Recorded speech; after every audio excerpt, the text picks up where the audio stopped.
Starting with polity and governance mains 365। बहुत सारे topics हैं अभी इसमें जो न्यूज़ में थे।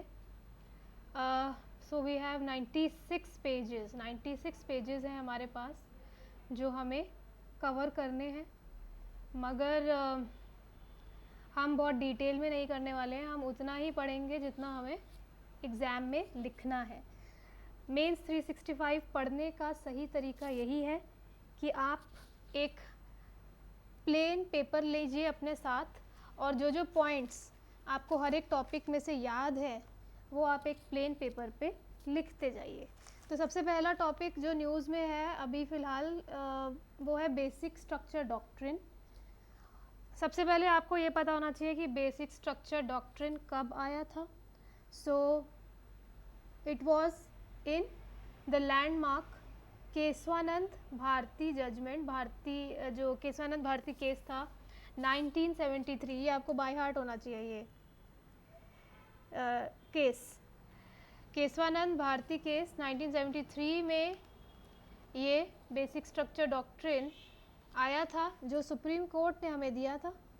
और सुप्रीम कोर्ट ने बोला था कि आप जो पार्लियामेंट है वो चाहे तो कॉन्स्टिट्यूशन का कोई भी पार्ट अमेंड कर सकती है, मगर जो बेसिक स्ट्रक्चर यानी कि जो बेसिक ढांचा है कॉन्स्टिट्यूशन जिस पे बना हुआ है, जैसे कि कुछ प्रिंसिपल्स हैं, जैसे कि फेडरलिज्म, जैसे कि डेमोक्रेसी, जैसे कि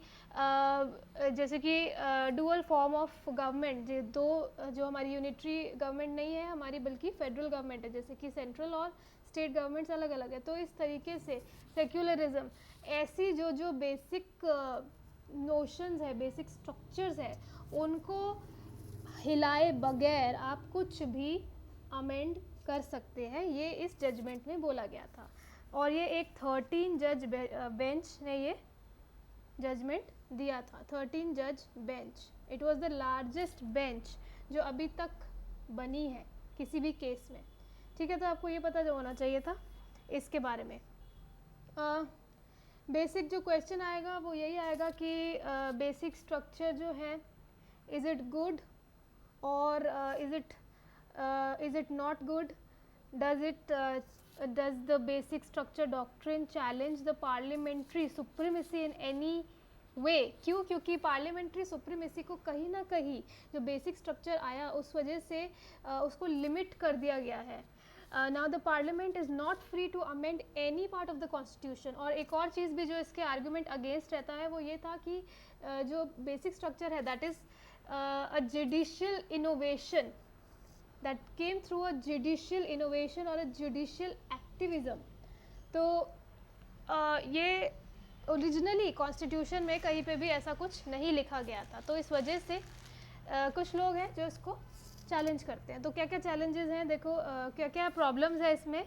तो प्रॉब्लम्स इसमें ऐसे तो नहीं लिखी हुई, बट आप लिख सकते हो। जैसे एक पॉइंट ये हो गया कि it is in conflict with parliamentary sovereignty. Y?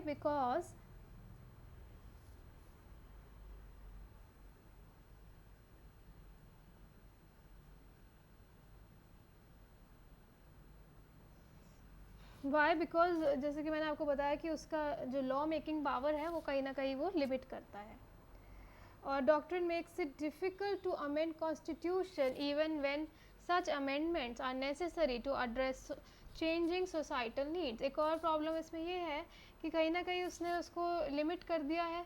तो जैसे कि अब ये जो हमारा जो सोसाइटी है इतनी चेंज हो रही है, तो उसी हिसाब से हमको, जिस हिसाब से हम चाहते हैं कि कॉन्स्टिट्यूशन भी चेंज कर पाए, पर वो हम नहीं कर सकते। ओके, एक और पॉइंट है, प्रॉब्लम इसमें ये है कि जो बेसिक स्ट्रक्चर है वो बहुत ही अनक्लियर सा एक नोशन है। It is nothing very factual और nothing very objective. Now Supreme Court has never given in writing कि वो क्या क्या चीज़ें हैं जो वो बेसिक स्ट्रक्चर को मानते हैं। एक ऐसा कोई हमारे पास डॉक्यूमेंट नहीं है कि हम चेक कर सके कि बेसिक स्ट्रक्चर में क्या क्या आता है। It is only an evolving fact कि केस पर केस हमको कुछ कुछ चीज़ें मिलती जाएंगी। जैसे कि आपको पता होना चाहिए कि बोमाई केस में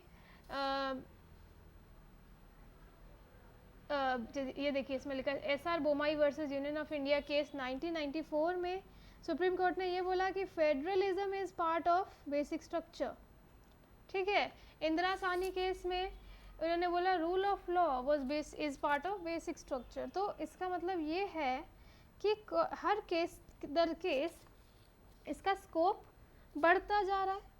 It's nothing defined, so that is also a problem, that it should be defined beforehand, otherwise the Supreme Court is free to keep on adding it. On the other hand, I will give you another perspective कि ये क्यों है, कि ये क्यों define नहीं है, क्योंकि you never know कि कल को क्या किस तरीके से पार्लियामेंट कॉन्स्टिट्यूशन को अमेंड करना चाहे। कोई ऐसा तरीका भी हो सकता है कि पार्लियामेंट इस तरीके से कॉन्स्टिट्यूशन को अमेंड करे कि फिर से बेसिक स्ट्रक्चर जो उसका जो सोल है कॉन्स्टिट्यूशन का वो मॉडिफाई हो जाए। तो उस वजह से they have kept it open ended so that they can add more stuff, more this kind of features to basic structure. अच्छा, सिग्निफिकेंस क्या है? सबसे बड़ा सिग्निफिकेंस ये है कि it will help preserve the sanctity and the basic structure जिस पे हमारे जो फाउंडिंग फादर्स थे उन्होंने ये कॉन्स्टिट्यूशन बनाया है। अगर ये बेसिक स्ट्रक्चर ही हम प्रिजर्व नहीं करेंगे तो जो ये कॉन्स्टिट्यूशन है वो तो पूरा ही बदल जाएगा धीरे धीरे करके। वो तो जैसे इंडिया का एक टाइम पे ऐसा आएगा कि वो जो इंडिया का कॉन्स्टिट्यूशन है वो उसमें कुछ भी ओरिजिनल रहेगा ही नहीं, everything will be change. May be कल को ऐसी पार्लियामेंट आ जाए जो फेडरल स्ट्रक्चर बदल के यूनिटरी स्ट्रक्चर कर दे और बोल दे कि अब सिर्फ एक सेंट्रल गवर्नमेंट है। So to save from all these things we have a check on parliamentary power. Secondly, it ensures that constitution remains a living document while preserving fundamental values. So fundamental values को वो protect करता है।